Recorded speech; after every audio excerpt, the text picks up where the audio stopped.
Sonnet number 73 by Shakespeare. That time of year thou mayst in me behold. इस sonnet को line by line क्या word by word समझेंगे, लेकिन इससे पहले इस ग्राफिक को समझो कि ये ग्राफिक क्या है जो आपके स्क्रीन पे आ रहा होगा। इस ग्राफिक में देखो 3 कॉलम बनाए गए हैं। एक लाइफ साइकिल है, एक सीजन साइकिल है और एक डे साइकिल है। लाइफ के 4 स्टेज होते हैं, सीजन के भी 4 स्टेज होते हैं और डे के भी 4 स्टेज होते हैं। और चारों का चारों जो होता है कि मतलब रिस्पेक्टिवली एक दूसरे के समान होता है। जैसे कि ये ग्राफिक्स हमें बताता है कि ह्यूमन लाइफ का जो चाइल्डहुड स्टेज होता है, वो स्प्रिंग सीजन और मॉर्निंग टाइम के जैसा होता है। जैसे कि चाइल्डहुड में हम केयर फ्री होते हैं, खुश रहते हैं, खेलते-कूदते हैं, एन्जॉय करते हैं। ठीक उसी तरह से स्प्रिंग सीजन में और मॉर्निंग टाइम में भी माहौल बहुत अच्छा होता है, हरा-भरा होता है, खुश रहते हैं, फल, फ्रूट्स, फूल, सब्जियाँ ये भरे रहते हैं। तो और मॉर्निंग का टाइम भी बहुत सुहाना होता है। तो कहने का मेरा मतलब है कि यहाँ पर चाइल्डहुड का कंपैरिज़न स्प्रिंग टाइम से या स्प्रिंग सीजन से और इस मॉर्निंग टाइम से किया जा सकता है। दूसरी बात अगर देखते हैं, तो क्या है यूथ। यूथ को किससे कंपेयर किया जा सकता है? समर से। वो कैसे? देखिए हाँ, समर को लेके थोड़ी-सी बात बता दूँ, समर ये इंडिया वाला समर नहीं, इंग्लैंड वाला समर। इंग्लैंड एक क्या है? एक कोल्ड कंट्री है, तो वहाँ का समर बहुत सुहाना होता है। वहाँ का समर वहाँ के लोगों को बहुत अच्छा लगता है। तो यूथ उसी तरह से क्या होता है, एक यूथ स्टेज में इंसान क्या करता है, बहुत एनर्जेटिक रहता है, बहुत पावरफुल होता है। तो उसी तरह से समर सीज़न में लोग बहुत एनर्जेटिक रहते हैं, बहुत पावरफुल होते हैं। और उसी तरह से आफ्टरनून टाइम, ये आफ्टरनून टाइम क्या होता है कि आदमी धूप निकला रहता है तो काम-वाम सब कुछ करने कोई आलस नहीं आता है, तो पावरफुल होता है। इन तीनों को भी एक तरह से कंपेयर किया जा सकता है। नाउ लेकिन मिडल एज में हम लोग थोड़ा डाउन फील करते हैं, थोड़ा-सा चिंताएँ होने लगती है लाइफ को लेकर के। ठीक ऑटम इसको रिप्रेज़ेंट करता है। कैसे?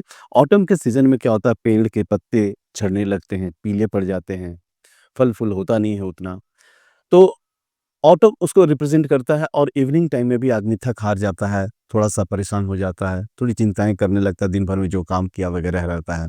तो उसको हम लोग यहाँ पर इवनिंग टाइम या ट्विलाइट कहते हैं। तो मिडल एज, ऑटम और ट्विलाइट जिसका बारे में इस पोएम में ज़्यादा गहराई से बताया गया है।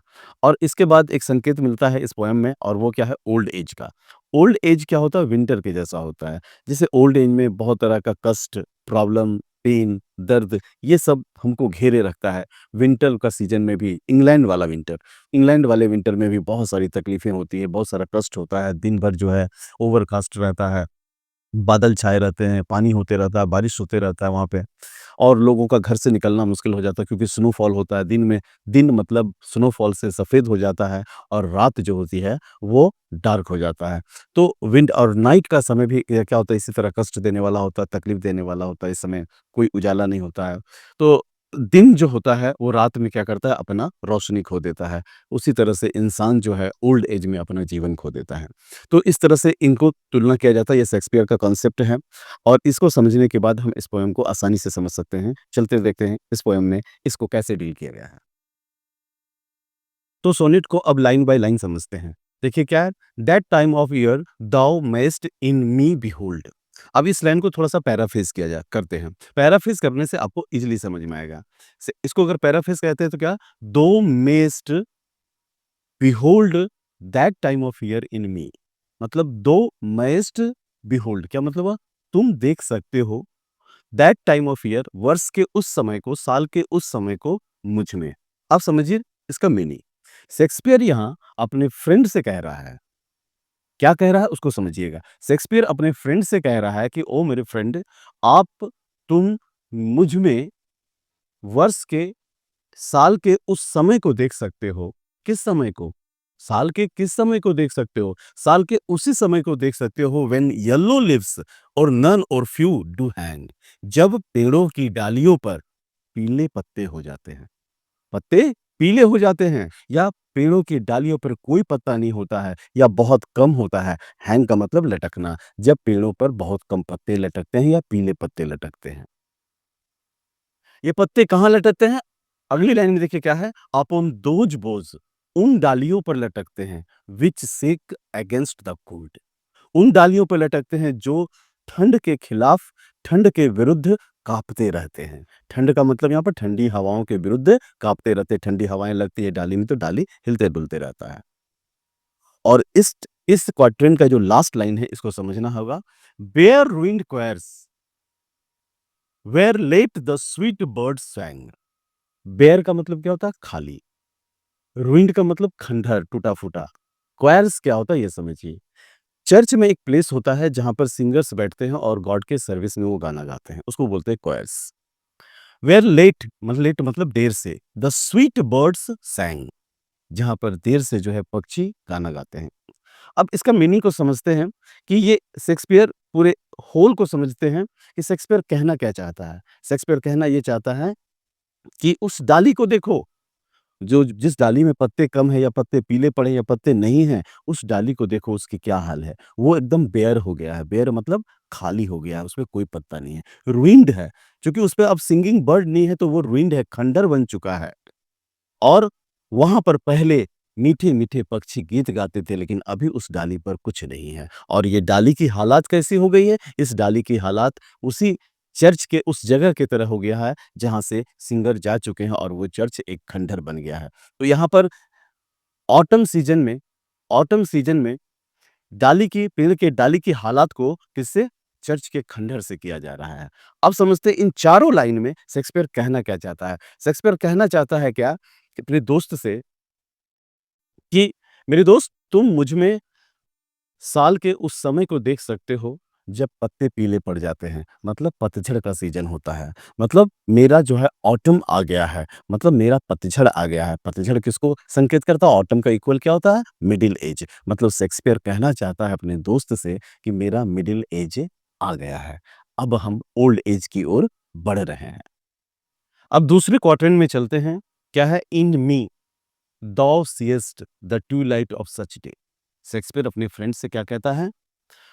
अब तुम मुझ में, इन मी माने मुझ में, दाउ सीएस्ट तुम देख सकते हो, the Twilight of such day, एक ऐसे दिन के ट्विलाइट को देख सकते हो। ट्विलाइट का मतलब क्या पता है? Evening time, dark time before dark, अंधेरा होने से, नाइट होने से पहले के समय को तुम मेरे में देख सकते हो। और ये ट्विलाइट किसका संकेत देता है? मिडिल एज का। तो ये मिडिल एज को मेरे में देख सकते हो, एक ऐसे दिन के ट्यूबलाइट को देख सकते हो। कैसे दिन? वो दिन एज आफ्टर सनसेट, जिसको सनसेट के बाद फेडेस्ट इन द वेस्ट, वो दिन जो सनसेट के बाद वेस्ट में फेड हो जाता है, खत्म हो जाता है। वो सूरज जो पश्चिम में सनसेट के बाद डूब जाता है। तो शेक्सपियर भी कहना चाहता है कि मेरी लाइफ का सूरज अब डूबने वाला है। कैसे? कैसे डूबने वाला है? कैसे मेरा समय खत्म होने वाला है? कैसे मुझे मौत आने वाली है? इसको समझते हैं। नेक्स्ट लाइन में देखिए क्या है? Which by and by. By and by का मतलब क्या होता है? धीरे-धीरे। और व्हिच किसको स्टैंड कर रहा है? व्हिच का मतलब क्या है? दिन। जो दिन धीरे-धीरे black night doth take away, जिस दिन को धीरे-धीरे काली रात क्या करती है? दूर लेकर चली जाती है। जिस ज़िंदगी को ये ओल्ड एज मौत क्या करता है? धीरे-धीरे वो दूर लेके चला जाता है। उसी तरह से मेरा ज़िंदगी को भी जैसे दिन के समय को नाइट क्या करता है, रात क्या करता है, दूर लेके चल जाता है, उसी तरह से मेरे जीवन को भी, मेरे लाइफ़ को भी ये ओल्ड एज दूर लेके चले जाएगा, क्योंकि मेरा मिडल एज ये होप दे रहा है, ये संकेत दे रहा है कि अब मेरा ओल्ड एज आने वाला है। लास्ट लाइन में देखिए क्या है? Death second self, deaths second self, death का माने मौत का, सेकंड सेल्फ क्या होता है? दूसरा रूप। मौत का दूसरा रूप क्या है भैया? नींद, स्लीप। स्लीप जो होता है that seals up all in rest. नींद क्या करता है? सारे लोगों को सील अप कर देता है रेस्ट में, मतलब सारे लोगों को सुला देता है। ठीक उसी तरह से मौत मुझे क्या करेगी? खत्म कर देगी। अब चलते हैं नेक्स्ट स्टेंजा में। तो थर्ड क्वार्टिल में क्या है?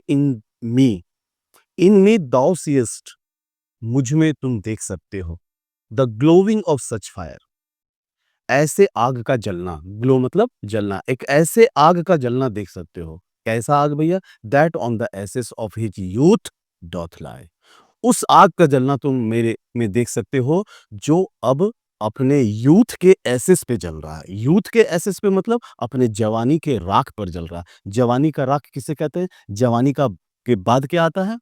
Middle age. तो एसेस ऑफ यूथ का मतलब क्या हो गया? Middle age. जो अपने मिडिल एज में जल रहा है। मतलब शेक्सपियर यहाँ कहना चाहता है कि तुम मुझ में वो मिडल एज को देख सकते हो। As the death bed whereon it must expire. और ये जो आग है, जब एसेस के ऊपर आ गया है, राख के ऊपर आ गया है, तो ये राख क्या है? उस आग के लिए एक डेथ बेड है, क्योंकि ये आग अपने इसी डेथ बेड पे मर जाएगा, खत्म हो जाएगा। पहले आग जलता है, फिर उसका ऐश बन जाता है, छाई बन जाता है, वो छाई ही जो है वो क्या होता है? आग के मौत का कारण हो जाता है। देखिए, ये लास्ट लाइन में क्लियर हो जाएगा, consumed with that which it was nourished by. कितना सुंदर लाइन है ये, कि कंज्यूम्ड विथ दैट, ये आग उसी के द्वारा कंज्यूम्ड हो जाता है, ये आग उसी के द्वारा खा लिया जाता है, ये आग उसी के द्वारा खत्म किया जाता है। Which it was nourished bye, जिस के द्वारा ये आग नॉरिश होता है, जिसके द्वारा ये आग पलता पुसता है। मतलब अगर समझाने के लिए हम वो चीज यूज कर लें, तो लकड़ी को यूज किया जा सकता है। आग को कौन पालता पोसता है? आग जलता कैसे है? लकड़ी से। तो जो लकड़ी आग को जलाता है, आग को बढ़ाता है, वही लकड़ी का राख जो है उस आग को बुझा देता है। तो जो शेक्सपियर फाइनली इस लाइन में अपने लिए क्या कहना चाहता है? तो शेक्सपियर अपने दोस्त से कहना यही चाहता है कि जो समय इंसान को पाल-पोस करके बड़ा करता है, जो समय इंसान को ज़िंदगी देता है, वही समय इंसान को मौत भी देता है।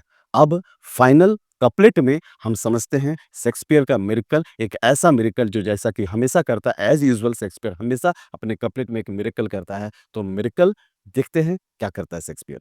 तो ये रहा कपलेट, क्या है? This thou persist which makes thy love more strong. इसका क्या मतलब? पहले दिस का मतलब समझो, ये दिस क्या है? दिस का मतलब जो शेक्सपियर अब तक जितना कुछ बोल चुका है। क्या बताने का कोशिश किया शेक्सपियर? कि शेक्सपियर का मिडल एज आ गया है, यही वो अपने दोस्त को बता रहा है। अब वो मरने वाला है, ये बताना चाहता है। और शेक्सपियर कहता है कि अगर तुम ये पर्सिस्ट करोगे, मतलब फ़ील करोगे, रियलाइज़ करोगे कि मैं मरने वाला हूँ। अगर तुम ये महसूस करोगे कि मैं मरने वाला हूँ, तो which makes thy love more strong. तो ये बात जो है, ये फीलिंग जो है क्या करेगा? व्हिच किसके लिए है? उस फीलिंग के लिए आया। मेक्स थाई लव, ये फीलिंग तुम्हारे लव को, तुम्हारा जो प्यार मेरे प्रति है, उस प्यार को क्या करेगा? मोर स्ट्रांग, उसको और शक्तिशाली बना देगा और ताकतवर बना देगा। To love that will which thou must live ere long. इसका क्या मतलब है? पहले सेकंड पार्ट का समझते हैं। Which thou must live ere long. एर लॉन्ग का मतलब, एर का मतलब क्या होता है? Before long. बिफोर लॉन्ग मतलब वेरी सून। तुम मुझे जल्द ही खो दोगे। ये जो फीलिंग है, क्या करेगा? टू लव दैट विल, तुमको मुझे अच्छा से प्यार करना सिखाएगा। तुम मुझसे अच्छा प्यार करना और ज़्यादा प्यार करने लगोगे। तुम्हारे प्यार को ये बढ़ा देगा जब तुमको ये पता चलेगा, जब तुम ये रियलाइज़ करोगे कि तुम मुझे जल्द ही खोने वाले हो।